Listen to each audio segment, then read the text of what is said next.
નવી ખેતી અને નવી પેઢીનો નવો ખેડૂત એટલે કે કંઈક વિશેષ કરવાવાળો ખેડૂત અને કંઈક નવીન સર્જન કરવાવાળો ખેડૂત.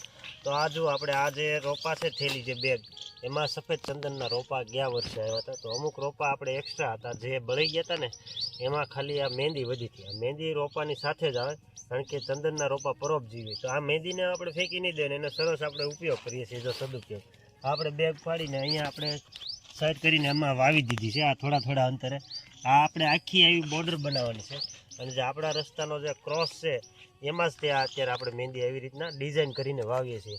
તો આનું પરિણામ આપણને અત્યારે નહીં જોવા મળે. અત્યારની જે આપણી જે મહેનત છે ને એ આપણું ફાર્મ જ્યારે પૂર્ણ વિકસિત અને પૂર્ણ ડેવલપ થઈ જશે ત્યારે 3 વર્ષ પછી જે આનો લુક આવશે ને બોર્ડર ઉપર જેની બાઉન્ડ્રીની જે દિવાલ થશે એવું લાગશે સુશોભન, અને એને આપણે કટિંગ કરીને એકદમ વ્યવસ્થિત દિવાલ જેવું કરશું ત્યારે ખરેખર આનો સદુપયોગ થશે અને ત્યારે એક અલગ જ લુક આવશે આપણા ફાર્મનો. તો આવી ઝીણી ઝીણી વસ્તુ પણ ખરેખર